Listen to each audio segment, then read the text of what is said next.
এই মাসটাকে বলা হয় আল্লাহর মাস, শাহরুল্লাহিল মুহাররম। আল্লাহ তাআলা আসমান জমিন সৃষ্টির সাথে সাথেই তিনি বছর কত মাসে গণনা করা হবে সেটা তিনি বিধিবদ্ধ করে দিয়েছিলেন, নির্ধারণ করে দিয়েছিলেন। ইন্না ইদ্দাতা শুহুরি ইনদাল্লাহি 12 শাহরান ফি কিতাবিল্লাহ ইয়াউমা খালাকাস সামাওয়াতি ওয়াল আরদ। তো আল্লাহ তাআলার কিতাবে এটা নির্ধারিত লিখিত আছে যে বছর গণনার জন্য 12টা মাস নির্ধারিত হবে। এটা আসমান জমিন যেদিন থেকে সৃষ্টি হয়েছে সেদিন থেকেই এই 12টা মাসই আল্লাহর ঘোষণা করা মাস, নির্ধারণ করা মাস। কিন্তু একটি মাসকে আল্লাহ তাআলা আল্লাহর নিজের মাস বলেছেন। রমজান মাসের কথা বলে না, এটা আল্লাহর নিজের মাস।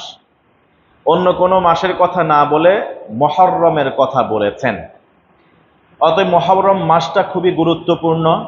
নবীজি সাল্লাল্লাহু আলাইহি ওয়াসাল্লামকে এক ব্যক্তি এসে বলেন, ইয়া রাসূলুল্লাহ, রমজান মাসের পরে কোন মাসে সিয়াম সাধনার জন্য আপনি আমাকে নির্দেশ দিবেন বা অনুমতি দিবেন, উদ্বুদ্ধ করবেন সিয়াম সাধনার জন্য?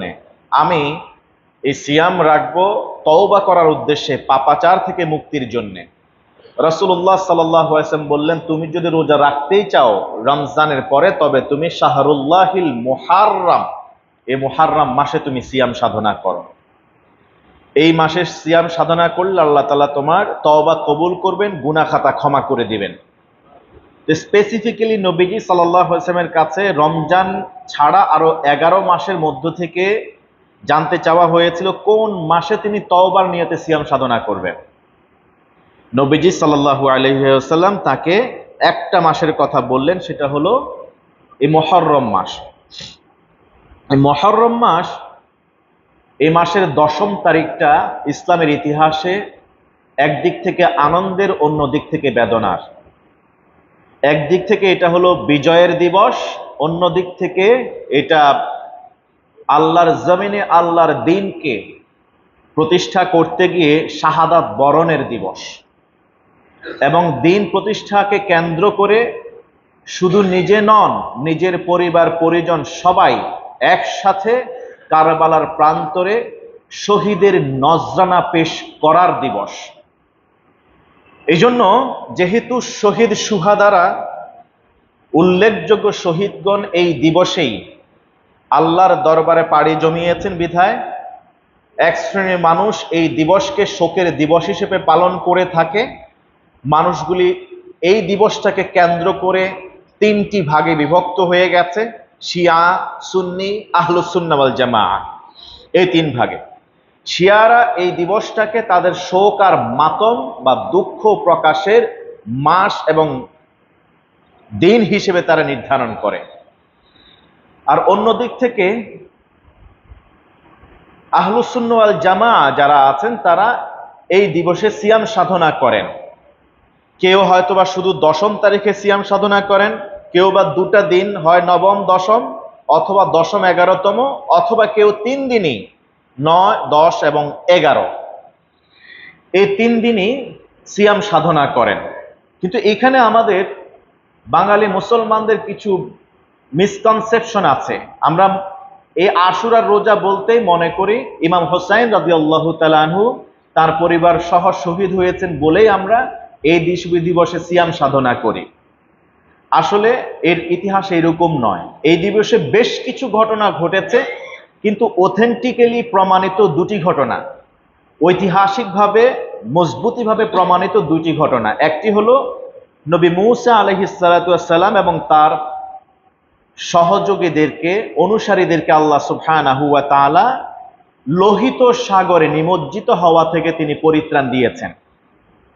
এই জন্য এটা হলো বিজয়ের দিন।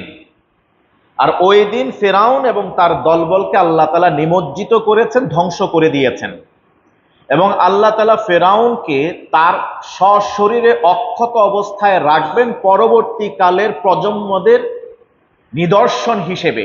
সেটাও আল্লাহ তাআলা কোরআনে ঘোষণা করলেন, আল ইয়াউমা নুনাজ্জিকা বিবাদানিকা লিমান তাকুনা খালফাকা আয়া।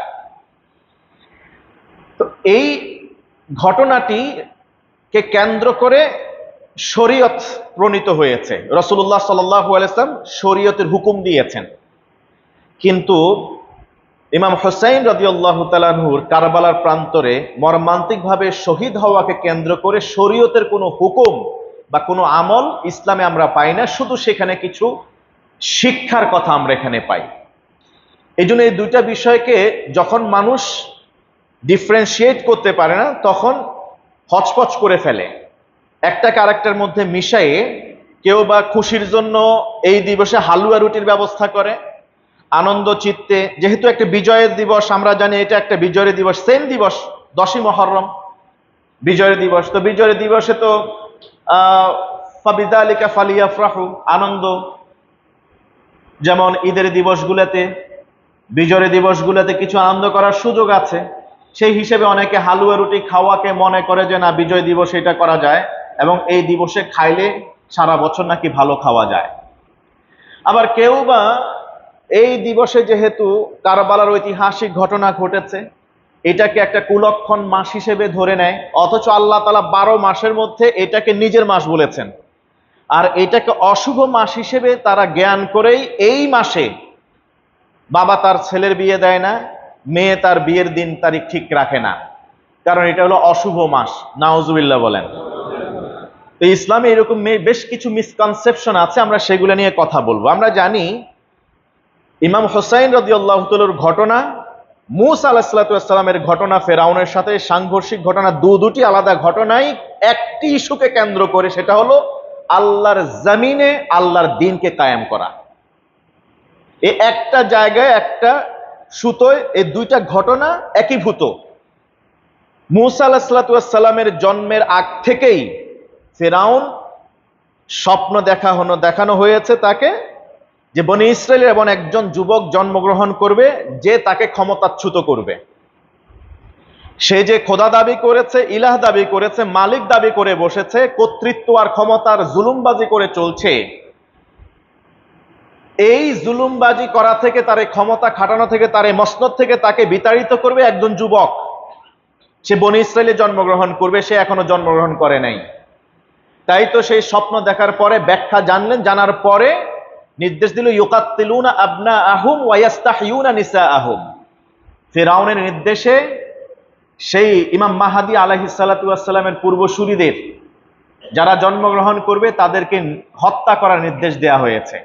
আজকেও দেখবেন ফিলিস্তিনে যা করা হচ্ছে সেটা পরবর্তী প্রজন্মের যারা যোদ্ধা হবে, আল আকসাকে যারা বিজয়ের মুকুট ছিনিয়ে নেবে, দাজ্জালকে যারা হত্যা করবে, তাদের পরবর্তী প্রজন্মকে, এ মর্দে মুজাহিদকে অল্প বয়সেই, কিছু বোঝার আগেই তাদেরকে দুনিয়া থেকে বিদায় করে দেওয়ার জন্য এই শিশু অবস্থায় তাদের উপর আক্রমণ চালানো হচ্ছে। আপনারা যদি ইতিহাস দেখেন, এই যে জারজ একটা রাষ্ট্র ইসরায়েল যে হামলা শুরু করেছে ফিলিস্তিনের গাজাবাসীর উপরে, সেখান থেকে এখন পর্যন্ত যদি আপনি তার ইতিহাস দেখেন, একটু গবেষণা করেন, দেখবেন সেখানে অ্যাডাল্টের চেয়ে শিশু কিশোররা বেশি মারা গিয়েছে, শহীদ হয়েছে, হসপিটালগুলিতে আক্রমণ চালানো হয়েছে। তার কারণ কি? তার কারণ পরবর্তী তাদের যে মসিহুদ দাজ্জাল আসবে, তাদেরকে তো হত্যা করাবে ইমাম মাহদী, এটা তারা খুব ভালো করেই জানে। ইমাম মাহদী আলাইহিস সালাতু ওয়াস সালাম আসবেন, ঈসা আলাইহিস সালাতু ওয়াস সালাম অবতরণ করবেন, সেই জন্য পূর্ব পরিকল্পিতভাবে যারা ইসলামের পতাকাকে উড্ডীন করে রাখবেন তাদেরকে আগেভাবেই হত্যা করা হচ্ছে। ঠিক ফেরাউনিক কায়দায় ফেরাউন যেমনটা করেছিল, স্বপ্নে দেখিয়েছে যে তাকে বনি ইসরায়েলের কোনো একজন যুবক তাকে ক্ষমতাচ্যুত করবে, তার মসনদ হারাতে হবে। বিধায় সে নির্দেশ দিল যুবকদেরকে, কি বলা হয়, জন্ম গ্রহণ করা শিশুদেরকে হত্যা করার জন্য। যখন চারদিকে জন্ম নেওয়া শিশুদেরকে, ছেলে শিশুদেরকে হত্যা করা হচ্ছে, তখন মূসা আলাইহিস সালামের মা তাকে তো ওই যে নীল নদে ভাসিয়ে দিয়েছিলেন, এই ইতিহাস আপনারা জানেন। এবং আল্লাহ সুবহানাহু ওয়া তাআলার হিকমা, তার কৌশল, ওয়া মাকারু ওয়া মাকারাল্লাহ ওয়াল্লাহু খায়রুল মাকিরিন, আল্লাহর কৌশলের চেয়ে বড় কৌশল কি আর কারো আছে? সুবহানাল্লাহ। আল্লাহ তাআলা ওই ফেরাউনের ঘরেই তার পালিত সন্তান হিসেবেই নবী মূসা আলাইহিস সালাতু ওয়াস সালামকে লালিত পালিত করে বড় করিয়েছিলেন, তত্ত্বাবধান করেছিলেন প্রত্যক্ষ পরোক্ষভাবে তারই স্ত্রী, এবং দুধ পান করিয়েছিলেন আল্লাহ সুবহানাহু ওয়া তাআলার ইশারায় মূসা আলাইহিস সালাতু ওয়াস সালামের নিজের জন্মদাতিনী মা। সুবহানাল্লাহ। যিনি জন্ম দিয়েছিলেন তিনি দুধ পান করিয়েছেন, একদিক থেকে দুধ পান করিয়েছিলেন, অন্যদিক থেকে তিনি আবার বেতনও নিয়েছিলেন। সুবহানাল্লাহ। এমনকি আমাদের ঘরে যে বাচ্চা কাচ্চা হয়, মারা যে দুধ পান করায়, দুধ পান করানোর জন্য কি আলাদা কোনো পেমেন্ট করা হয় নাকি? এটা ইতিহাসের নজিরে চেঞ্জ করে দিয়েছেন। এটা কার কৌশল? একদিক থেকে নিজের সন্তানকে নিজে দুধ পান করান এবং তিনি নিজে জানেন এটা নিজের সন্তানকে দুধ পান করাচ্ছেন, সুবহানাল্লাহ। অন্য দিক থেকে রাষ্ট্রীয়ভাবে তাকে পেমেন্ট করা হইতেছে। আল্লাহু আকবার। আল্লাহ যাকে দেন কেউ কি রুখতে পারেন? এজন্য আমরা সকাল সন্ধ্যায় পড়ি কি, আল্লাহুম্মা লা মানিআ লিমা আ'তাইত ওয়া লা মুতিআ লিমা মানা'ত ওয়া লা ইয়ানফা'ু যাল জাদ্দ মিনকাল জাদ্দ। এই দোয়া শিখিয়েছেন নবী মুহাম্মদুর রাসূলুল্লাহ সাল্লাল্লাহু আলাইহি ওয়াসাল্লাম। যখন নবী মূসা বড় হলেন, যুবক হলেন, সত্যের পক্ষে অবস্থান নিলেন, সেই পালিত হওয়া ঘরেই তিনি সত্যের হুঙ্কার দিলেন। যখন আস্তে আস্তে করে গোপনে তিনি দ্বীনের দাওয়াত দিচ্ছেন, তাওহীদের দাওয়াত পৌঁছাচ্ছেন, যখন প্রকাশিত হতে চলল, তার হাতেই সভাসদের লোকেরা ঈমান আনয়ন গ্রহণ করতে শুরু করলেন। এবং মা শ্বেতা, তাদের ঘরের পরিচারিকা, তিনি নিজে যখন ঈমান আনয়ন করলেন, তখন আস্তে আস্তে যখন ডিসক্লোজ হয়ে গেল যে না, এতদিন ঘরে যে ছিল সেই তো আসলে সেই যুবক, তাকে হত্যার জন্য নির্দেশ দেওয়া হলে, রাষ্ট্রীয়ভাবে যখন তাকে চক্রান্ত করা হলো, ষড়যন্ত্র করা হলো, রাষ্ট্রযন্ত্র যখন সব এক হয়ে গেল, তার বিরুদ্ধে চড়াও হলো, হত্যা করা হবে, তখন আল্লাহ সুবহানাহু ওয়া তাআলার পক্ষ থেকে তাকে হিজরতের জন্য নির্দেশ দেওয়া হয়েছিল। সুবহানাল্লাহ। বাকি ইতিহাস আপনারা জানেন। লোহিত সাগরের কাছে গিয়েছে। এখন মূসা আলাইহিস সালাতু ওয়াস সালামের সাথে সঙ্গীরা তারা বললেন যে ইন্না লামুদরাকুন, সামনে সমুদ্র, পিছনে সৈন্যবাহিনী, আমরা যদি এখানে অপেক্ষার প্রহর গুনতে থাকি তাহলে সৈন্যবাহিনী এসে আমাদেরকে আক্রমণ করে মেরে ফেলবে, আর এই অতল গভীর সমুদ্রে যদি আমরা ঝাঁপ দেই তাহলে তো সেখানে আমরা হারিয়ে যাব। আমাদের মনে হয় আর বাঁচার কোনো পথ নাই। ইন্না লামুদরাকুন, আমরা মনে হয় ধরা পড়ে গেলাম। তিনি বললেন কি, কাল্লা ইন্না মাইয়া রাব্বি সায়াহদিন। সুবহানাল্লাহ বলেন। কশিন কালেও না, আমার সাথে কে আছেন? হেদায়েত দিবেন কে? এই হেদায়েত মানে হলো রাস্তা বের করে দিবেন কে? আল্লাহ সুবহানাহু ওয়া তাআলা বললেন, তুমি তোমার যে লাঠিটা আছে, শুকনা লাঠিটা দিয়ে আঘাত করো, আঘাত করার পরে বিশাল রাস্তা তৈরি করে দিয়েছেন কে? সুবহানাল্লাহ, সুবহানাল্লাহ। এই দিনে যে আল্লাহ সুবহানাহু ওয়া তাআলা নাজ্জা মূসা ওয়া আহলাহু, আল্লাহ তাআলা মূসা এবং তার পরিবারকে পরিত্রাণ দিলেন এবং তার সৈন্যবাহিনী, তার অনুসারীদেরকে আল্লাহ তাআলা পরিত্রাণ দিলেন। এই জন্য এটা বিজয় দিবস। এটা এই জন্য বিজয় দিবস। নবীজি সাল্লাল্লাহু আলাইহি ওয়াসাল্লাম যখন আজ থেকে 1447 বছর আগে যখন তিনি মদিনায় হিজরত করে গেলেন, প্রথম গিয়ে দেখলেন ইহুদিদেরকে। ইহুদিরা এই দিনে সিয়াম সাধনা করছে। তিনি প্রশ্ন করলেন, এই দিনে তোমরা সিয়াম সাধনা কেন করছো, কেন রোজা রাখছো? তারা বলল, হাদাল ইয়াউম আল্লাযী হাদা ইয়াউমুন আযীম আনজাল্লাহু ফীহি মূসা ওয়া কাওমা। এটা এমন এক মহান দিবস যেই দিবসে আল্লাহ তাআলা মূসা এবং তার জাতিকে তিনি পরিত্রাণ দিয়েছিলেন। ওয়া গাররাকা ফিরআউনা ওয়া কাওমা, আল্লাহ তাআলা ফিরআউন এবং তার জাতিকে সমুদ্রের পানিতে নিমজ্জিত করেছিলেন। ফাসামাহু মূসা শুকরান, যেহেতু এটা বিজয় দিবস, এই শুকরানার জন্য, শুকরিয়া আদায় করার জন্য মূসা আলাইহিস সালাতু ওয়াস সালাম এই দিবসে সিয়াম সাধনা করেছিলেন। ফানাহনু নাসুমু, আমাদের নবী মূসাকে দেখে দেখে আমরাও সিয়াম সাধনা করছি। ফাকালা রাসূলুল্লাহ, নবীজি সাল্লাল্লাহু আলাইহি ওয়াসাল্লাম বললেন, ফানাহনু আহাক্কু ওয়া আউলা বিমূসা মিনকুম, আমি তো তোমাদের চেয়ে আমাদের ভাই মূসার ব্যাপারে আরো বেশি অগ্রগামী। আমার ভাই মূসা যদি শুকরিয়াতেন এই দিবসে, বিজয় দিবসে সিয়াম সাধনা করে, তাহলে এই সুন্নত কেন আমি ছেড়ে দিব? নবুয়তের দৃষ্টিকোণ থেকে তো আমরা ভাই ভাই। সুবহানাল্লাহ। তাহলে বিজয় দিবসকে উদযাপন করার অন্যতম মাধ্যম হলো, আমল হলো সিয়াম সাধনা করা।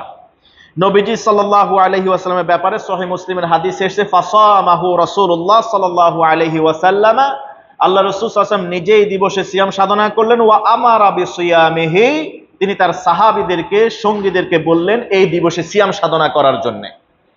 আপনারা জানেন প্রতি সোমবার এবং বৃহস্পতিবার রাসূলুল্লাহ সাল্লাল্লাহু আলাইহি ওয়াসাল্লাম সিয়াম সাধনা করতেন। এর মধ্যে সোমবারের ব্যাপারে তাকে প্রশ্ন করা হলো, কেন আপনি এই দিবসে সিয়াম সাধনা করেন? নবীজি কি বললেন? ফিহি উলিদতু, এই দিবসে আমি জন্মগ্রহণ করেছি, এই জন্য শুকরিয়াতান আমি জন্ম দিবসে কেক না কেটে আমি সিয়াম সাধনা করছি। তা আমাদের মুসলিম উম্মার এই সভ্যতা, এই কালচার এখন যেটা হয়ে গেছে সম্পূর্ণ উল্টো। বিজয় দিবস যদি পালন করা লাগে, জন্ম দিবস যদি পালন করা লাগে, সেই দিবসটা পালন করবে রোজা দিয়ে, উপবাস করে, আল্লাহ সন্তুষ্টি অর্জনের নিয়তে। অথচ এই দিনে কেক কাটাতে হইলে আনুষঙ্গিক, মানে এটা স্টার্টার, মোমবাতি জ্বালাইয়া কেক কাটে, এরপরে তো বাকি বুফে, অথবা ঘরে ওই দিন পঞ্চপদ বা 1000 পদ ওই দিন থাকে, পেট পুরে খাও আর আশেপাশে দাওয়াত দাও। মূলত ইসলামের কালচার হলো, ইসলামের শিক্ষা হলো, ইবাদত হলো, জন্মদিন হোক আর বিজয় দিবস হোক, এই দিনে কি করবে? বাংলাদেশের 53 বছরের ইতিহাসে যতদিন বিজয় দিবস আসছে ততদিন রাষ্ট্রীয়ভাবে এই 92% মুসলমানের দেশে কয়টা বছর বিজয় দিবসে রোজা রাখা হয়েছে বলেন? কথা কয় না। রোজা রাখা হয়েছে? রোজা রাখা হয় নাই। এই জন্য দায়ী কে বলেন না? সবসময় আঙ্গুল তো উপরের দিকে থাকে, ওনারা তো আমাদেরকে বলেন নাই, কিন্তু নিচের দিকে আঙ্গুল যায় না। এই জন্য যে নিজেরা কোনো অংশে কম দায়ী না, এটাকে অস্বীকার করা যাবে?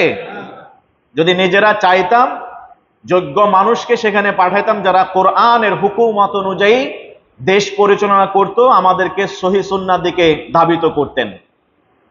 আজকে আমার হৃদয়টা আনন্দে ভরে গেছে। আজকে আমার হঠাৎ করে মনে পড়ল আবু বকর সিদ্দিক ইবনে আবি কুহাফার কথা। ইসলামের প্রথম খলিফা, নবীজি সাল্লাল্লাহু আলাইহি ওয়াসাল্লামের ইন্তেকালের পর ইসলামের শাসক কে হবেন, মুসলিম জাহানের শাসন কে করবেন, কে নেতৃত্ব দিবেন, এই বিষয়ে যখন একাধিক ব্যক্তির নাম প্রকাশ করা হলো, প্রস্তাব করা হলো, এর মধ্যে একজন হলেন আবু বকর সিদ্দিক, যিনি আল্লাহ রাসূল সাল্লাল্লাহু আলাইহি ওয়াসাল্লামের জীবদ্দশায় ইমামতি করেছিলেন, যিনি আল্লাহ রাসূল সাল্লাল্লাহু আলাইহি ওয়াসাল্লামের হিজরতের সাথী ছিলেন, যিনি আল্লাহ সহ 3 জনের একজন ছিলেন, সুবহানাল্লাহ বলেন, যিনি গারে হেরার সাথী ছিলেন, গারে সাওরের সাথী ছিলেন, যিনি সর্বপ্রথম ইসলাম ধর্ম গ্রহণ করেছিলেন, যার ইসলাম ধর্ম করার সময় 40,000-এর উপরে দিরহাম কিংবা দিনার ছিল, মতানৈক্য আছে। যখন তিনি হিজরত করে মদিনা যান তখন 4000 দিনার কিংবা দিরহাম ছিল না তার সাথে। সব কৃতদাসকে কেনে আজাদ করে দিয়েছিলেন আর তারা ইসলাম ধর্ম গ্রহণ করেছিলেন। এর মধ্যে আবু বকর সিদ্দিক রাদিয়াল্লাহু তাআলা আনহুর কেনা গোলামের মধ্যে আছে বিলাল ইবনে রাবাহ রাদিয়াল্লাহু তাআলা আনহু সহ অনেকেই।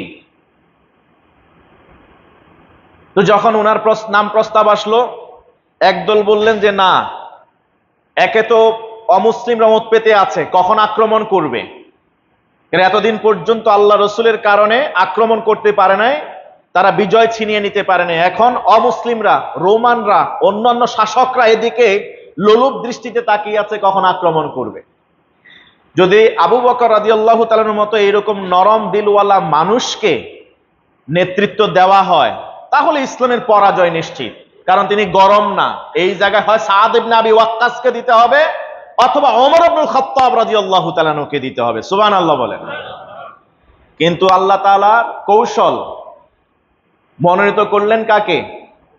আবু বকর সিদ্দিক রাদিয়াল্লাহু তাআলা আনহুকে। ওমর ইবনুল খাত্তাব রাদিয়াল্লাহু তাআলা এরপরে, তিনিও প্রথমে মানে দ্বিধাগ্রস্ত ছিলেন যে আবু বকর তো নরম দিলের মানুষ, সফট হার্টেড মানুষ, উনাকে দিয়ে কি আর এইরকম চলবে নাকি?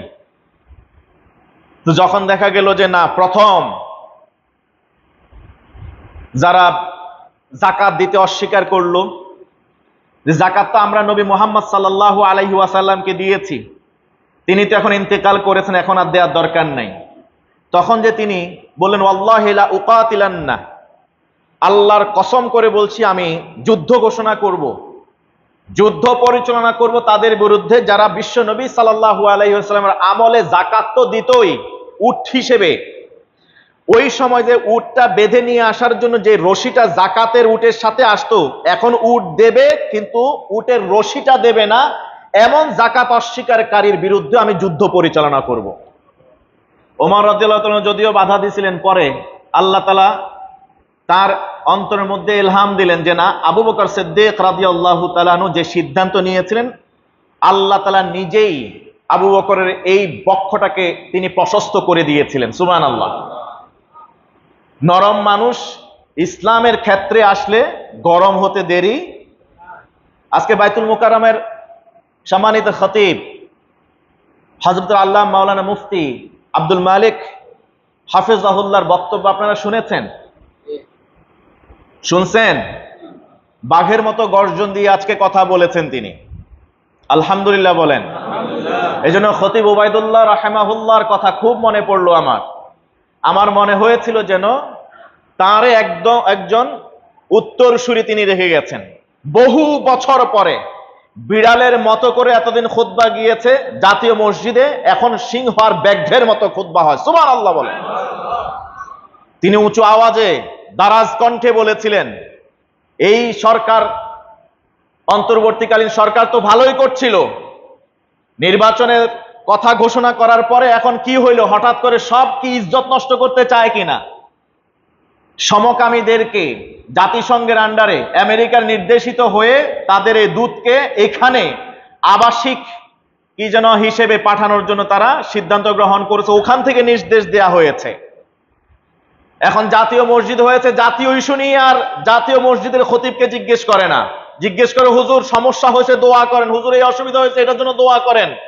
এটার কিন্তু জাতীয় কোনো ইস্যু নিয়ে এখন আর জাতীয় মসজিদের খতিবকে জিজ্ঞেস করে না। এই কথাগুলি আজকে তিনি জুমাতে বলেছিলেন। আলহামদুলিল্লাহ বলেন।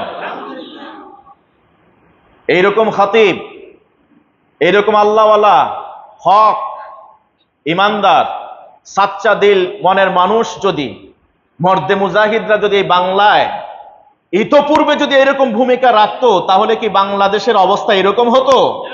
কথা বলেন। সম্মানিত মুসলিম কেরাম, আমি যেই জন্য এই প্রসঙ্গটি টেনে নিয়ে এসেছি, মুফতি আব্দুল মালিক রাহিমাহুল্লাহ হাফিজাহুল্লাহকে আমি একেবারে কাছ থেকে দেখেছি। সেই 2009 সাল থেকে আমি তাকে চিনি। যখন পল্লবী ঝিল জামে মসজিদের খতিব ছিলাম আমি সেখানে, ওখানে ওনারা আমাকে আবাসিক ফ্ল্যাটও দিয়েছিলেন থাকার জন্য পরিবার নিয়ে। সেই সময়কার কথা, সাথেই ছিল মার্কাজুদ দাওয়া আল ইসলামী। আপনারা জানেন বাংলাদেশের ফতোয়া উচ্চতর গবেষণার অন্যতম মার্কাজ বা কেন্দ্র মার্কাজুদ দাওয়া আল ইসলামী। সেখানে তিনি ক্লাস নিতেন প্রতি শনিবারে, খুব সম্ভব আমার এই মুহূর্তে মনে পড়ছে না, মাগরিব বাদ তিনি সেখানে দার্স দিতেন, আলোচনা পেশ করতেন। মাগরিবের সালাত শেষ হওয়ার পরে ওনার সেই মার্কাজুদ দাওয়ায় সেই সেন্টারে গিয়ে, তা আমি প্রায়শই ওই আলোচনায় বসতাম। কি নরম দিলের মানুষ, কত অল্প কথায় আস্তে আস্তে সফটলি তিনি ইসলামকে বুঝিয়েছেন। আমার মনে আছে এখন একদিন ইসলাম, মুসলিম, ঈমান, মুমিন, এই বিষয়গুলি তিনি অল্প কথায় বুঝালেন, অল্প কথায়। এই মানুষটাকে যখন খতিব হিসেবে নিয়োগ দেওয়ার জন্য কথাবার্তা হলো, প্রস্তাবনা আসলো, কিংবা এক পর্যায়ে খতিব হয়ে গেলেন, তখনও আমরা চিন্তা করলাম এই সময়ে জাতীয় মসজিদে দরকার এইরকম ওমরের মতো একজন মানুষ। এই নরম মানুষরে দিয়ে কি আর হবে? কিন্তু আলহামদুলিল্লাহ দিন যত যাচ্ছে আমার মনে হয় আল্লাহ তাআলা সেই আবু বকর সিদ্দিক রাদিয়াল্লাহু তাআলার উত্তরসূরি হিসেবে তাকে কবুল করেছেন। আল্লাহ তাআলা কবুল করুন। আল্লাহ তাআলা তাকে যাবতীয় ষড়যন্ত্র থেকে হেফাজত করুন। আমরা ইতিপূর্বে দেখেছি বিভিন্ন, ওই যে করোনার সময় আপনারা জানেন, কোভিডের সময় 5 জন মানুষ বাইতুল মোকাররমে জুমার নামাজ পড়তে গেছে, ক্যামেরা ছিল মনে হয় 50টা। এই কথা বলেন না কেন, জানেন না আপনারা? ক্যামেরা কয়টা ছিল? মানুষ কয়জন? 5 জন। বাকিরা আসতে পারবে না। তার কারণ হলো কি, করোনায় ধরতে পারে। 50 জন ক্যামেরাম্যানেরা ধরবে না, ওরা নামাজও পড়ে নাই। ইমাম সাহেব কিভাবে সেজদা দেয় সেটা আবার ওই যে ক্যামেরা ঘুরেই এমনি দেখায়, অমনে দেখায়। দেখছেন তো আপনারা, এগুলা কি এখন কি ইউটিউব ফেসবুক থেকে সরে গেছে? এখনো তো ভিডিওস গুলি আছে, আছে কিনা নাই? এই যে গত ঈদের আগের ঈদে যখন তিনি দেখলেন ঈদের নামাজের ইমামতি করবেন, তখন ইমামতি শুরু করবেন, তাকবীরে তাহরিমা হবে, এর আগেই হঠাৎ করে তিনি দেখলেন, তাকায় দেখলেন ক্যামেরাম্যানরা নামাজে দাঁড়ায় নাই। সাথে সাথে প্রধান উপদেষ্টাকে গিয়ে বললেন, এরা মুসলমান কিনা? অমুসলিম হলে কোনো কথা নাই, যদি মুসলমান হয় তো নামাজ পড়া লাগবে। এটা ইবাদতের জায়গা, এখানে হাসি তামাশা করার জায়গা না। সুবহানাল্লাহ কইবেন না? এই সৎ সাহস কি আর সবার আছে? কথা বলে না। তাই এটা জাতীয় মসজিদের এই আলোচনা, এই কথাবার্তা, উনার এই আচরণ ব্যাঘ্রের মতোই গর্জে ওঠা। আজকের বক্তব্যটা আপনারা শুনবেন, ঈমানের নূর বেড়ে যাবে। মন থেকে দোয়া করবেন ফজিলাতুল আল্লামের জন্য, পারবেন তো ইনশাআল্লাহ? আল্লাহ তাআলা এরকম খতিব আল্লাহ তাআলা সব মসজিদের জন্য কবুল করুন। অনেক মুসল্লি বাধা দিছে, আপনারা জানেন কিনা? এই বক্তব্য দেওয়ার পর অনেক মুসল্লি বাধা দিছে, একজনও বাধা দেয় নাই। সুবহানাল্লাহ কইবেন না? একজনও। কিন্তু পরিবেশ যদি এটা না থাকতো, ওমা গ্রামের মসজিদেও তো হিসুব উল্টা পাল্টা, মানে কথা কোয়া যায় নাকি? যদি হয়তো তাহলে আর হুজুরের খুতবার আমার আগের এই যে বললাম যে এই যে সেই 2009 সালের কথা, ওই মসজিদ, ওখান থেকে আমি রিলিজ নিয়েছিলাম। এরপরে যে পরপর 2 মসজিদ 2.5 বছর করে 5 বছর ছিলাম। এক মসজিদে রাষ্ট্রধর্ম ইসলাম নিয়ে কথা বলছি কোরআন সুন্নাহর আলোকে, এই জন্য আমার জন্য 2 কার্টন গাড়ি আসছে, ওই যে আমাকে আদর আপ্যায়ন করানোর জন্য। আলহামদুলিল্লাহ এরপরে কেন্দ্রীয় মসজিদে গেছে, সেখানেও আবার ওইখানকার কমিশনার ষড়যন্ত্র করছে, আমার বিরুদ্ধে নাটক তৈরি করছে, নাটক তৈরি করে আমাকে সেখান থেকে তাড়ানোর চেষ্টা করছে। এরপরে এখানে এসে ইন্টারভিউ দিয়েছি, ওইটা চাকরি ছাড়ার আগেই, আপনারা জানেন। তা আলহামদুলিল্লাহ আল্লাহ তাআলা কল্যাণের দিকেই নিয়েছেন। এরকম যুগে যুগে বাধা আসবে, হক কথা ছেড়ে দেয়া লাগবে নাকি? হক কথা বলার জন্য মূসা আলাইহিস সালাম তার দলবল, শুধু মূসা একা নন, একজন শুধু বলছিলেন ইন্না লামুদ্রাকুন, আমরা মনে হয় উই আর কট, ধরা খেয়ে গেলাম বুঝি। কিন্তু যখন মূসা আলাইহিস সালাম বাড়ি দিলেন, তিনি নিজে নেমে গেলেন, আর অন্যরা মনে করছেন যে না আমরা নামবো না, মূসার অনুসরণ করব না। এটা কি হয়েছে? গেছেন কি যান নাই? হক্কানি আল্লাহওয়ালা আলেমদের সাথে আছেন কিনা নাই? তোমার কথা কয় না। আলেমদের সাথে আছেন নাকি তাদের বিরোধিতা করবেন? কারা কারা আছেন হাত তোলেন দেখি। লিল্লাহে তাকবীর, লিল্লাহে তাকবীর, লিল্লাহে তাকবীর। আল্লাহ মৃত্যু আলেমদের সাথে থাকার তৌফিক দাও। আলেমদের সাথে থাকলে কয়েকটা ফায়দা আছে। আপনার অবস্থা 4টার বাইরে কোনো অবস্থায় যাবে না। 4টা অবস্থা, 4টা স্টেজ থাকবে আপনার জন্ম থেকে মৃত্যু পর্যন্ত, এর বাইরে পঞ্চম কোনো ওয়ে নাই। এটা শরীয়ত, এটা আল্লাহ রাসূলের নির্দেশনা, এটা সাহাবীদের পথ। কোন আলেমান হয় নিজে আলেম হইতে হবে, তাহলে আপনাকে অন্যরা অনুসরণ করবে যারা নন আলেম। আও মুতাআল্লিমান, অথবা আলেমের কাছে শিখতে হবে, আলেমের ছাত্র হইতে হবে। আপনারা কোরআনের ছাত্র হইতে পারছেন কি পারেন নাই? তোমার কথা কয় না। তাফসীরের ছাত্র হইতে পারছেন কি পারেন নাই? এই ছাত্র কি অন্তর থেকে নাকি মুখে মুখে? অন্তর থেকে। কারা কারা হাত তোলেন? আল্লাহ তুমি কবুল করো। আল্লাহ তোমার এই কোরআন যেন হাসরের ময়দানে এই মুসল্লিদের জন্য, কোরআনের ছাত্রদের জন্য সুপারিশ করে, কবরের জন্য সাথী হয় এই কোরআনটা। আল্লাহ তুমি কবুল করো। আও মুহিব্বান আও মুস্তামিআন, আপনি ছাত্র হওয়ারও সময় পান নাই, এখন এমন এক বয়সে চলে গেছেন, যেমন ধরেন এখন 40-50 বছরে অনেকে চলে গেছেন, আছে না এরকম? আলেমও হতে পারেন নাই, আলেমের ছাত্র হতে পারেন নাই, তালেবুল ইলমও হতে পারেন নাই, কিন্তু এখন এমন এক বয়সে গেছেন, তাহলে আপনার অবস্থা আর রয়েছে 2টার, হয় 2টা না হয় অন্তত একটা। মুস্তামিআন লাহু, আলেমের কথা শুনতে হবে মনোযোগ দিয়ে, ভাষা ভাষা শুনলে হইবে না। ভাষা ভাষা কি এই যে আজকে যা মেসেজ দিতেছি আশুরা উপলক্ষে, আগামী আশুরাতে সেটা ভুলে যাবেন, এটা হলো ভাষা ভাষা। আর মুস্তামিআন, মনোযোগ দিয়ে শুনবে এবং সেটাকে বাস্তবে আমলে পরিণত করবে। পারবেন তো ইনশাআল্লাহ? আও মুহিব্বান লাহু, আলেমকে ভালোবাসতে হবে। আলেমকে ভালোবাসতে পারবেন তো ইনশাআল্লাহ? একজন আলেম, হক্কানি আলেম যদি হয়, আহলুল যিকির যদি হয়, একজন হাফেজ, মেয়ার একজন হাফেজ, হাদিস সহিহ, আলবানী হাদিসকে সহিহ বলেছেন, মেয়ার একজন হাফেজ, সে যদি তার হিফজ ঠিক রাখে এবং তার ঈমান ঠিক রাখে, সে নিজে জান্নাতে যাবে, এমন 10 জনকে জান্নাতে নিয়ে যাবে, কুল্লুহুম কাদ ওয়াজাবাত আলাইহিমুন নার, যাদের প্রত্যেকের উপরে জাহান্নামে যাওয়াটা ওয়াজিব হয়ে গেছে। কিন্তু একজন হক্কানি আলেম যদি তিনি নিজে ঈমানদার হন, সত্যের পক্ষে যদি আপোষহীন হয়ে থাকেন এবং তিনি যদি কখনোই বাতিলের কাছে মাথা নত না করেন, ঈমান নিয়ে যদি তিনি ইন্তেকাল করতে পারেন, তাহলে তিনি পুরো একটা জাতিকে তিনি জান্নাতে নিয়ে যেতে পারেন। অবশ্যই এই যাওয়াটা আল্লাহ অনুমতি দেবেন। এটা আল্লাহর কাছে অনুমতি চাওয়া হবে, আল্লাহ তাআলা তাদেরকে অনুমতির সুপারিশের বেশ কয়েকটা ইস্যুজ আছে।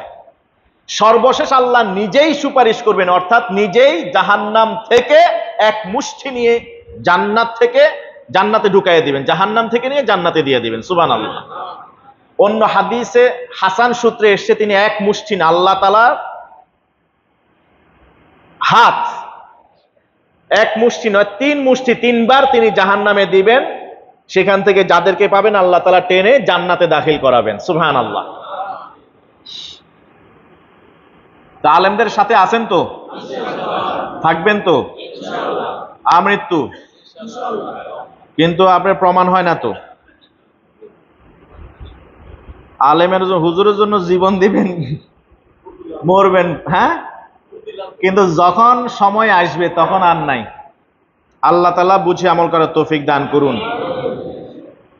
এটা গেল একটা ইস্যু। আর একটা ইস্যু ছিল ইমাম হুসাইন রাদিয়াল্লাহু তাআলা আনহু। ইমাম হুসাইন রাদিয়াল্লাহু তাআলা আনহু তিনিও আল্লাহর জমিনে আমানতদারিতা রক্ষা করবার জন্য, তার খেলাফতের যে দূরদৃষ্টি সেটাকে বাস্তবায়ন করবার জন্য আল্লাহ রাসূল সাল্লাল্লাহু আলাইহি ওয়াসাল্লাম এবং তার পরবর্তীতে যে সাহাবীরা খেলাফতের আদলে রাষ্ট্র পরিচালনা করেছিলেন, সেই রাষ্ট্রকে সত্য সঠিকের উপর রাখবার জন্য কুফাবাসীর হাজার হাজার চিঠি এবং তাদের আহ্বানের আমন্ত্রণে সাড়া দিয়ে তারপরে তিনি তার পরিবার এবং অনুসারীদেরকে নিয়ে প্রায় 200 জন কারবালার প্রান্তরে তারা গিয়েছিলেন। এই ইস্যুটাও আল্লাহর জমিনে আল্লাহর দ্বীনের খেলাফত প্রতিষ্ঠা করবার জন্য। সুবহানাল্লাহ বলেন। ইমাম হুসাইন কে জানেন? নবীজি সাল্লাল্লাহু আলাইহি ওয়াসাল্লাম বলেছেন, হাদিস সহিহ বুখারী মুসলিমের, হুসাইনুম মিন্নি ওয়া আনা মিন হুসাইন, মান আহাব্বা হুসাইনান হাসিনা। হুসাইন আমার থেকে, আমি হুসাইন থেকে, যে হুসাইনকে ভালোবাসে আল্লাহ, তুমি তাকে ভালোবাসো। সুবহানাল্লাহ। হুসাইনকে কোলে নিয়ে বিশ্ব নবী সাল্লাল্লাহু আলাইহি ওয়াসাল্লাম বললেন, আয় আল্লাহ, ইন্নী উহিব্বু হুসাইনান, আমি হুসাইনকে ভালোবাসি, ফা আহিব্বা হুসাইনান, আপনি হুসাইনকে ভালোবাসেন, ওয়া আহিব্বা মান আহিব্বা হুসাইনান, আল্লাহ যে হুসাইনকে ভালোবাসে আপনি তাকেও ভালোবাসেন। হুসাইনের ব্যাপারে এবং হাসানকে, দুইজনকে 2 রানের উপরে বসিয়ে বিশ্ব নবী সাল্লাল্লাহু আলাইহি ওয়াসাল্লাম বলেছিলেন, এই দুইজন হলো রাইহানুল জান্নাহ, জান্নাতের সুগন্ধিযুক্ত ফুল। সুবহানাল্লাহ। এবং এই দুইজনকে বলা হয় সাইয়্যিদা শাবাবিল জান্নাহ, জান্নাতের যুবকদের সর্দার হবেন। সুবহানাল্লাহ কইতে কষ্ট হয়, আরো জোরে সুবহানাল্লাহ। সেই হুসাইন রাদিয়াল্লাহু তাআলা আনহু তিনি কারবালার প্রান্তরে শহীদ হয়েছিলেন। কি জন্য ভাই? ক্ষমতার জন্য। ইতিহাস পড়ে দেখবেন, বাইতুল মালের তসরুফ হয়েছে যে ইয়াজিদের সমর্থনে উবাইদুল্লাহ বিন জিয়াদ কারবালার প্রান্তরে ফোরাত নদীর তীরে 7ই মুহররম থেকে পানি না দিয়ে ছোট ছোট কিশোর আর শিশুদেরকে পানি তৃষ্ণায় কষ্ট দিয়ে আস্তে আস্তে করে ধ্বংসের দিকে ঠেলে দিচ্ছিল, যার সমর্থনে ইয়াজিদ ইবনে মুআবিয়া ইবনে আবি সুফিয়ান, সেই ইয়াজিদের সমর্থনে উবাইদুল্লাহ বিন জিয়াদের নেতৃত্বে প্রথমে মুসলিম ইবনে আকিলকে হত্যা করা হয়েছিল, যিনি সেখানে আগে গিয়ে দেখলেন পরিস্থিতি কি, পজিটিভ মেসেজ পাঠালেন যে এখানে কুফাবাসীরা হাজার হাজার কুফাবাসী ইয়াজিদের হাতে বায়াত গ্রহণ করবেন না, আপনাকে তারা চায়, আপনি ছাড়া অন্য কারো হাতে তারা বায়াত হবেন না, আপনি না আসলে পরিস্থিতি সমাধান হবে না। আমি এখানে প্রত্যেক ঘরে ঘরে প্রত্যেক ব্যক্তি বিশেষে পরীক্ষা করে দেখেছি যে তারা কাকে নেতৃত্বের আসনে দেখতে চায়। সুবহানাল্লাহ বলেন। দেখবেন এখন ভোটের জন্য আসবে অনেকে, আসেনি, শুরু হয়েছে নি, আপনাদের কাছেও আসবে, সামনে দেখব আচরণ কি কুফাবাসীর মতো হয় কিনা। কুফাবাসীরা আমন্ত্রণ জানালেন, যখন মুসলিম ইবনে আকিলকে নৃশংসভাবে হত্যা করা হলো তখন সবাই পিছপা, তাকে আর সহযোগিতা করতে বেরিয়ে আসবেন না। ইতোমধ্যে ইমাম হুসাইন রাদিয়াল্লাহু তাআলা আনহু আরো 200 জনকে যাত্রীকে সাথে নিয়ে, সহযোদ্ধাকে নিয়ে নিরস্ত্র অবস্থায় তারা রওনা করেন। সেখানে তো তিনি তাদের দ্বারা ফুলেল শুভেচ্ছা পাবেন, এভাবে যে শরীর রক্তিম হবেন এটা তো তিনি আসলে কখনো কল্পনাও করেননি। এবং তিনি এমন না যে কোনো পূর্ব তথ্যপাত্র ছাড়াই গিয়ে হাজির হয়েছেন, এমন তো নয়। মুসলিম ইবনে আকিলকে আগে পাঠিয়েছেন, তিনি সব সরেজমিনে যাচাই বাছাই করে সার্ভে করে রিপোর্ট পাঠালেন, চিঠি পাঠালেন, চিঠি হাতে গিয়ে পৌঁছিয়েছে, তারপরে তিনি রওনা করলেন। সেখানে যাবার পরে নৃশংসভাবে হত্যা করা হয়েছিল। সেই কুফাবাসীরা তাকে সাহায্য করতে আসে নাই। এই ঘটনাকে কেন্দ্র করে শিয়া এবং সুন্নিদের দ্বন্দ্ব শুরু হয়েছে। ওই বছরে শিয়াদের উৎপত্তি হয়, আপনারা জানেন। তাই তারা প্রতি বছর, এবং শিয়াদের একটা সেক্ট বলা হয়, একটা সেক্ট, তারা আবু বকর, খাদিজাতুল কুবরা, আম্মা জান আয়েশা সিদ্দিকা সহকারে ওমর, ওসমান, এই সব সাহাবীদের গালমন্দ করে থাকেন। নাউজুবিল্লাহ বলেন। আবু সুফিয়ান রাদিয়াল্লাহু তাআলা আনহুকে গালমন্দ করে থাকেন। সেখান থেকে শিয়া সুন্নির দ্বন্দ্ব শুরু হয়েছে। যে ইয়াজিদ, অনেকেই আবার ইয়াজিদের পক্ষ নেয়, বেশ কিছু ইস্যুকে সামনে নিয়ে এসে। মূলত ইয়াজিদ হলো, আপনারা আল বিদায়া ওয়ান নিহায়া যখন 8ম খণ্ড পড়তে যাবেন, ইয়াজিদ ইবনে মুআবিয়া যখন তিনি ইন্তেকাল করেন, মৃত্যুর আগে দিয়ে তিনি দোয়া করেছিলেন আল্লাহর কাছে, আল্লাহ, ওই বিষয়কে কেন্দ্র করে আমি যা করি নাই, যা করতে বাধা দেই নাই, এর জন্য আপনি আমাকে পাকড়াও করবেন না। ওনার দোয়ার ভাষা শুনেন, আমি যা করি নাই, অর্থাৎ ইমাম হুসাইনকে সরাসরি হত্যা করি নাই, করতে বাধা দেই নাই, উবাইদুল্লাহ বিন জিয়াদকে তিনি মানা করেন নাই, নিষেধ করেন না। এবং এই যে 53 বছর আগে রাজাকার, যদি আজ থেকে ধরেন না 2-4 বছর আগে, 4-5 বছর আগে, ওই যে তথাকথিত কি ট্রাইব্যুনাল বসাইয়ে, আন্তর্জাতিক অপরাধ ট্রাইব্যুনাল বসাইয়ে সেখানে রাজাকারের ফাঁসি দিতে পারে, তো ইয়াজিদকে ওই সময় পারতো না ফাঁসি দিতে? বদলা নিতে পারতেন না? কিচ্ছু করেন নাই। ইয়াজিদ কোনো ভূমিকা রাখেন নাই। উবাইদুল্লাহ বিন জিয়াদ, সে যে অত্যাচার করেছে, ইমাম হুসাইন 3টা অপশন দিলেন, আমাকে হয় আমাকে ফেরত যেতে দাও মদিনায়, অথবা আমাকে কি বলা হয় ইয়াজিদের কাছে নিয়ে যাও, আমি তার হাতে বায়াত হব, কিন্তু তোমার হাতে না, অথবা আমাকে আমার মতো করে আমার দূরে কোনো জায়গায় চলে যেতে দাও। কিন্তু উবাইদুল্লাহ বিন জিয়াদ একটা অফার বলছে যে আমার হাতে তোমাকে আগে বায়াত হইতে হবে, তারপরে ইয়াজিদের কাছে। নাউজুবিল্লাহ কইবেন না।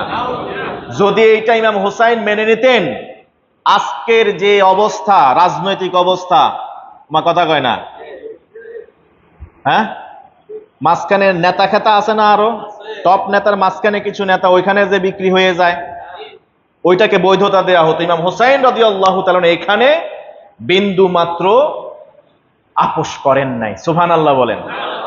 রাজনীতি জানে না, কয় ইসলামে বলে রাজনীতি নাই। কত বড় বোকা এগুলা! তো আসলে মুসলমানদের বুলি না, শেখানো বুলি পশ্চিমাদের।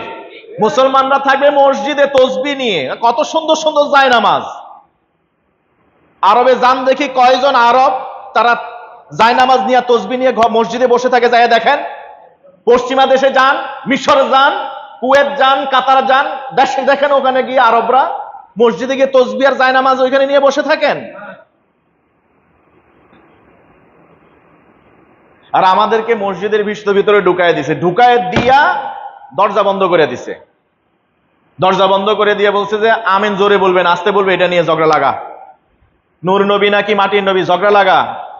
এটাকে মালিকি হবে, হানাফি হবে, না শাফি হবে, না আহলে হাদিস হবে, এগুলা নিয়ে ঝগড়া লাগা, মারামারি কর তোরা ভিতরে ভিতরে। আর এদিকে আমরা একটা একটা করে ধরি, একটা একটা করে ধরি, ইরাক, ইরান, আফগানিস্তান, এভাবে ধরে, ফিলিস্তিন ধরে ধরে, পাকিস্তান, তারপরে ইন্ডিয়া, এরপরে বাংলাদেশ, আস্তে আস্তে পুরোটাই দখল করি।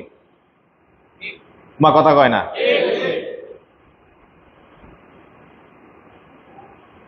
এটা হলো পশ্চিমাদের বলি আমাদেরকে শিখাই দিয়েছে ইসলামে রাজনীতি নাই, মসজিদে রাজনৈতিক কোনো বক্তব্য দিবেন না, আছে কিনা নাই এরকম?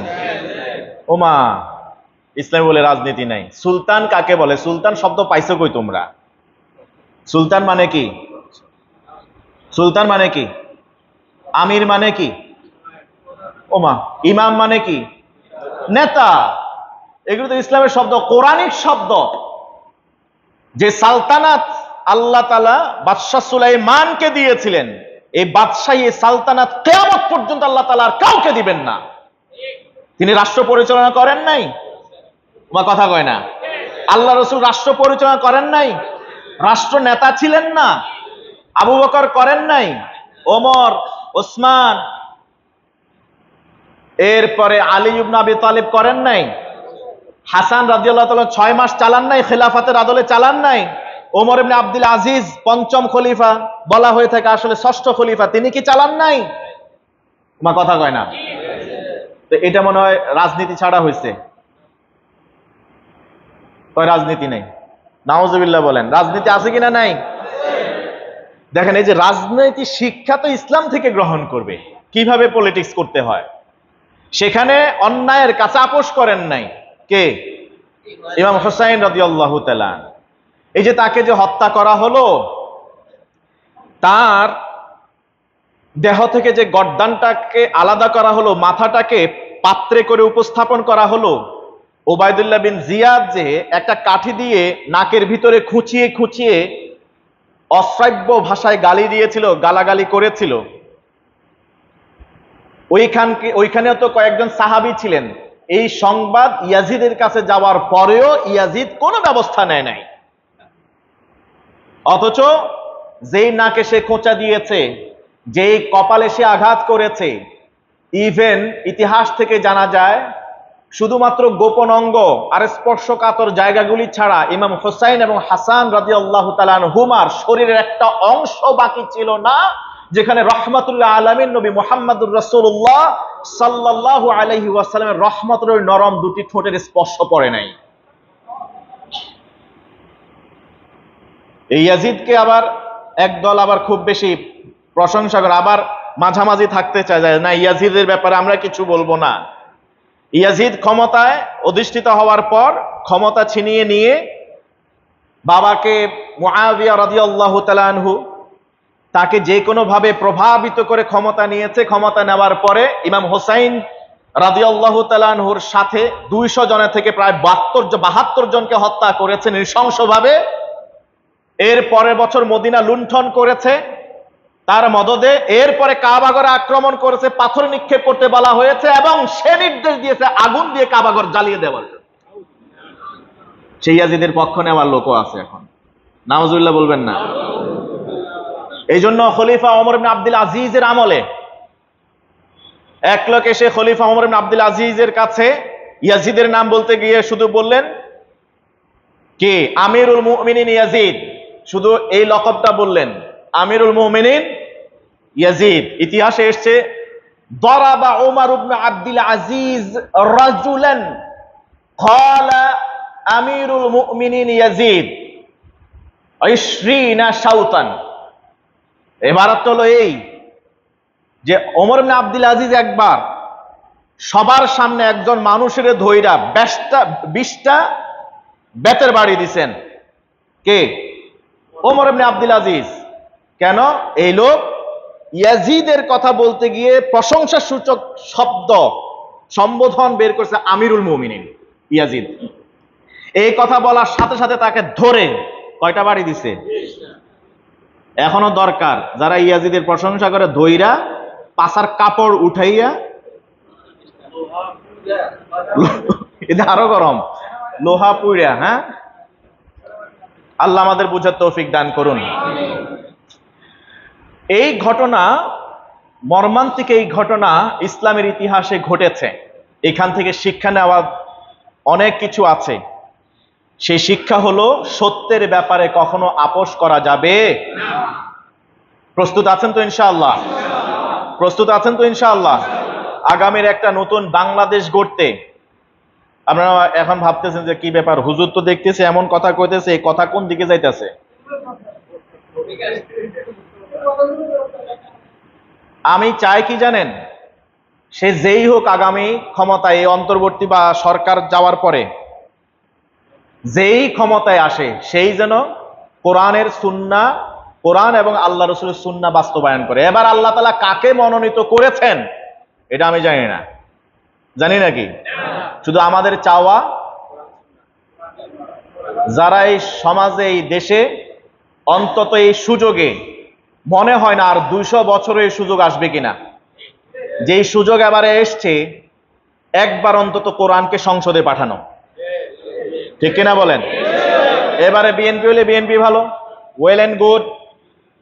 ওমা কথা কয় না।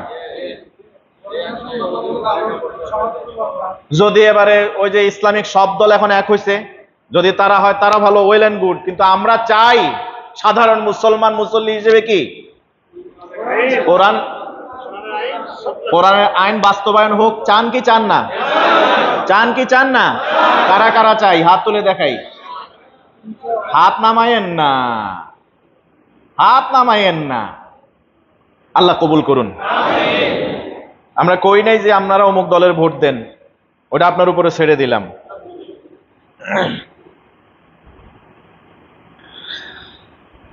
এখানে অনেকে বলে থাকেন, কিছু মিসকনসেপশন আছে এখানে, আমরা বলে দেই। আশুরার ঘটনাকে কেন্দ্র করে শিয়ারা এই দিবসে তাজিয়া মিছিল বের করে। কয়দিন পরে দেখবেন 10ই মুহররম একটা ঘোড়া বানাবে, প্রতীকী ঘোড়া, এর উপরে একজনকে বসাইবে, বসানোর পরে হাতে একটা চাবুক দিবে, কোন হাতে তরবারি থাকে, তরবারি দিয়ে এখন সেখানে সাহাবীদেরকে এক এক করে গালমন্দ করতে থাকে। নাউজুবিল্লাহ বলেন। সাহাবীদের বিচার করতে থাকে। মুআবিয়া রাদিয়াল্লাহু তাআলা কেন তার সন্তান ইয়াজিদকে ক্ষমতা দিয়েছেন, এই জন্য মুআবিয়া রাদিয়াল্লাহু তাআলার বিরুদ্ধে বিষোদ্গার করে থাকে। এখানে একটা বিষয় স্পষ্ট করা দরকার, ওয়ালা তাজিরু ওয়াজিরাতুন উযরা উখরা, একজনের পাপের বোঝা আরেকজনের ঘাড়ে দেওয়া যাবে না। এটা কোরআনিক ভার্ডিক্ট। বাচ্চা সন্তান যদি অপরাধ করে, এই জন্য বাবারে দোষারোপ করার কোনো সুযোগ, যদি বাবা এই অপরাধের সাথে যুক্ত আর জড়িত থাকে তাহলে তাকেও আসামি করা হবে। কিন্তু তিনি যদি জড়িত না থাকেন, তাকে কি আসামি বানানো যাবে? ঠিক তেমনি ভাবে ইমাম হুসাইন রাদিয়াল্লাহু তাআলা আনহুর কারবালার যে ঘটনা ঘটেছে, এটা সাহাবী মুআবিয়া রাদিয়াল্লাহু তাআলা আনহুর ইন্তেকালের পর, তিনি তখন জীবিতও ছিলেন না। এই জন্য আমরা বলি আহলুস সুন্নাহ ওয়াল জামাতের এরা, যে সন্তানের এই পাপের জন্য বাবাকে, তিনি একজন সাহাবী, জলিলে কদর সাহাবী, তার বিরুদ্ধে বিষোদ্গার করা এটা জায়েজ নাই।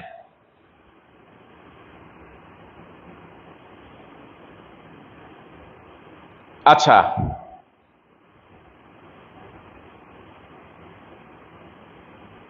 আশুরার দিনে ভালো খাইলে নাকি সারা বছর ভালো খাওয়া জুটবে।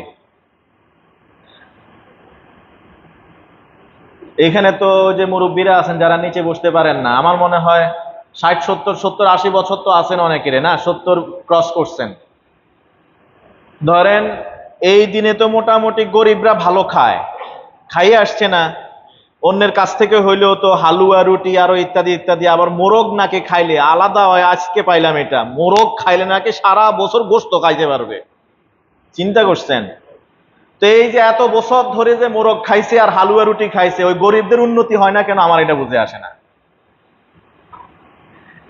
এক রাতে ভালো খাইলে সারা বছর ভালো খাওয়া যাবে, এটার কোনো কথা আছে বলেন? এটা কি কমন সেন্স এটা কি এলাও করে? এটা একটা কুসংস্কার।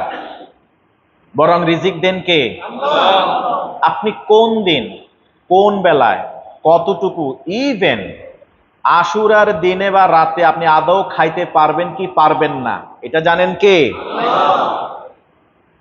এটা আল্লাহ তাআলাই ভালো জানেন। মানুষ কি উপার্জন করবে, ওয়ামা তাকসিবু গাদান, আগামী কালের জন্য কি সংরক্ষিত রাখবে, সেভ করে রাখবে কি রাখবে না। আশুরা তো এখনো আছে কয়দিন? 2 দিন। তবে আজকে রাতে আপনারা খাইবেন রোজা রাখার জন্য। হ্যাঁ, কালকে এবং পরশু রাখা মুস্তাহাব। আচ্ছা, আমরা মাসালাটায় আসতেছি। তো এখানে হলো ভুলে গেল মনে করে দিন রোজার মাসালাটা। আমরা কি যেন বলতেছিলাম? হ্যাঁ, খাবার মানে কে কতটুকু খাবেন এটা আল্লাহ তাআলা লিখে রাখেন। কখন থেকে বলেন তো? তাকদীরের কয়েকটা স্তর আছে লিপিবদ্ধ হওয়ার। আসমান জমিন সৃষ্টির 50,000 বছর আগে ইন জেনারেল এই পৃথিবীতে কিয়ামত পর্যন্ত কত মানুষ আইবে সব আল্লাহ তাআলা লিখে রাখছেন। কদ্দুর খাবে না খাবে, রিজিক কাকে কদ্দুর দিবেন। এবং আরেকটা রিজিক হয় বাচ্চা যখন মায়ের পেটে 120 দিন অতিক্রান্ত হয়, যখন রূহ দেন তখন তার রিজিক কি হবে না হবে, আশুরার রাতে দিনে কি খাইবে সেটাও আল্লাহ তাআলা লিখে রাখেন। সুবহানাল্লাহ কইবেন না?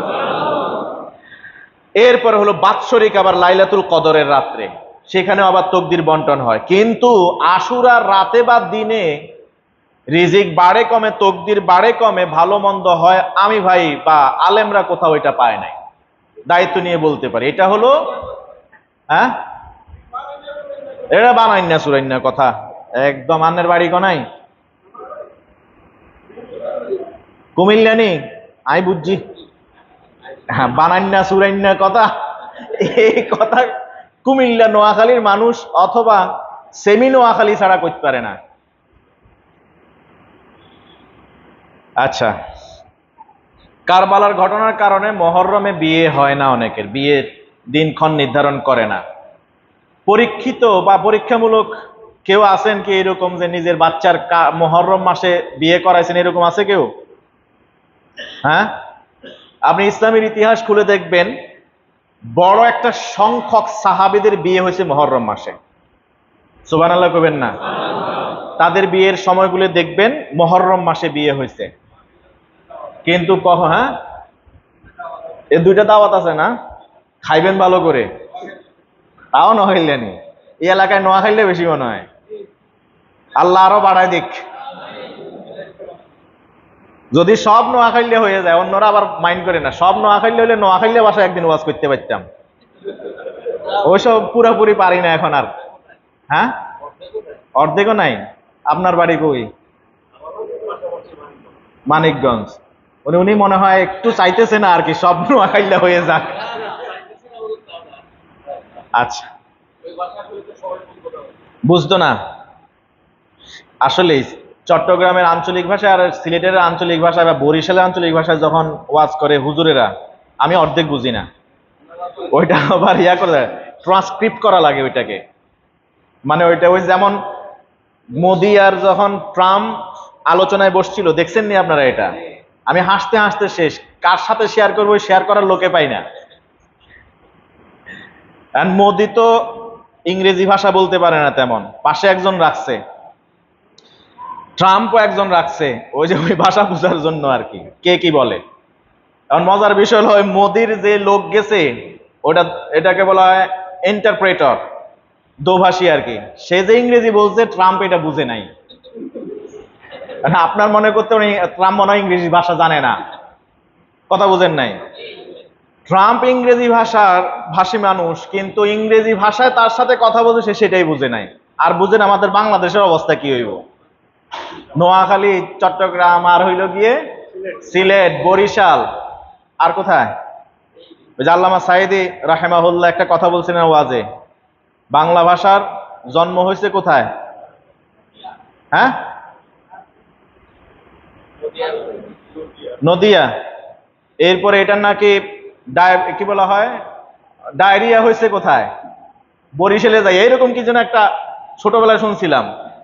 হ্যাঁ, বেদিক। হ্যাঁ, এরপরে হইলো গিয়ে এটার মানে মনে হয় আর একটা রোগের কথা বলছেন, সেটা চট্টগ্রামে। এরপরে নাকি মরছে কোথায় গিয়ে, সিলেট বা এরকম কিছু একটা আর কি। মানে ভাষা বোঝা যায় না। সুবহানাল্লাহ বলেন।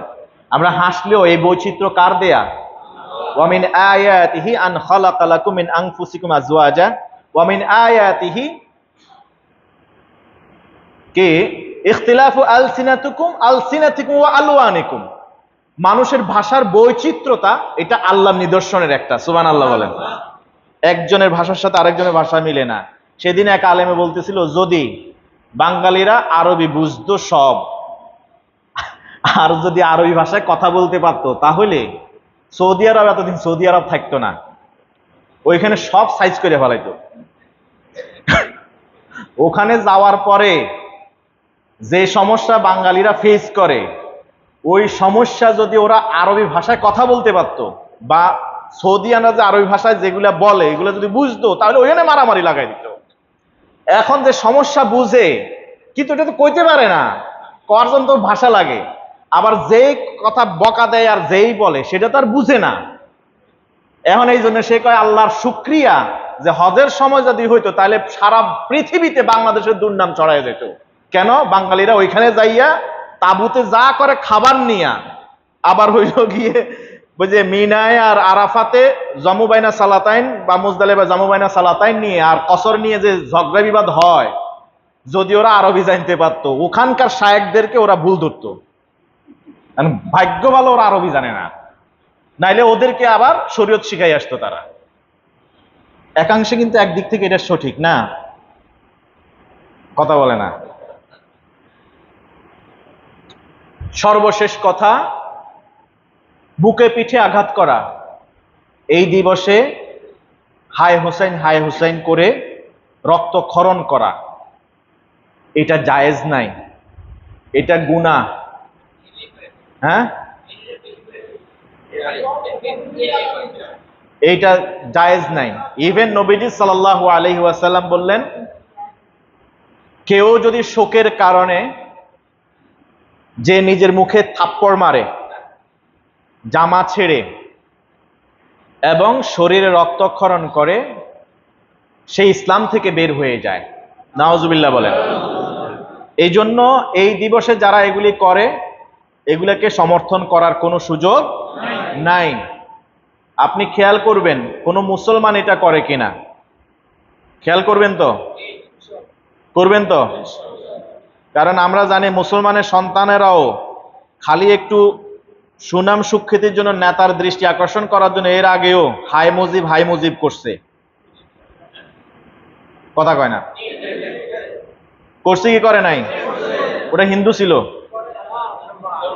হ্যাঁ, এই জন্য বলি সন্তানদেরকে সঠিক ইসলামের সঠিক মেসেজ দিন, যেন এরা দুনিয়ার স্বার্থে, দুনিয়ার জন্য, আখিরাত যেন নষ্ট না করে ফেলে। আপনারা জানেন যে আশুরার দিনে এই রাষ্ট্রীয় শোক পালন শুরু হয়েছে 352 কি বলা হয় আপনার হিজরি থেকে। সেই সময়কার ইরাকের কারবালায় ওইখানে মুইজুদ্দাউলা দাইলামি সেই শাসক, ওই সময় 352 হিজরি সালে, এখন 1447 চলতেছে। 352-তে সর্বপ্রথম রাষ্ট্রীয়ভাবে সে হুকুম জারি করে, রাষ্ট্রীয়ভাবে শোক পালন করবে। এটা ছিল শিয়াদের প্রভাবিত এই নির্দেশনা। এই নির্দেশনা আমরা মুসলমানরা মানি না। রোজা রাখবেন। আজকে কাবা ঘরের ইমামের একটা বক্তব্য আমি শুনতেছিলাম। উনি সম্ভবত এই জুমায় হয়তো না, এই জুমায় এটা বহু আগে উনি দিয়েছেন, উনি ওনার ফেসবুকে শেয়ার করেছিলেন। ওইখানে তিনি আশুরার রোজা নিয়ে কথা বলেছেন। তিনি বললেন যে তোমাদের যারা পারো তারা 9-10 রোজা রাখো, অথবা 10-11 মিলাই রোজা রাখো, অথবা 3 দিনই রোজা রাখো, অথবা একদিন 10 তারিখ রোজা রাখো। এই তিনটি সঠিক, যে যেভাবে রাখবে রোজা হয়ে যাবে। শেখ দৌসিরি তিনি এই ফতোয়া দিলেন এবং তিনি বললেন, যদি কেউ তিনটি পরপর টানা রেখে দেয়, তাহলে যে আইয়ামে বীজের যে 3টা রোজা, এই 3টা রোজা রাখার কিন্তু 3 ধরনের নিয়ম আছে।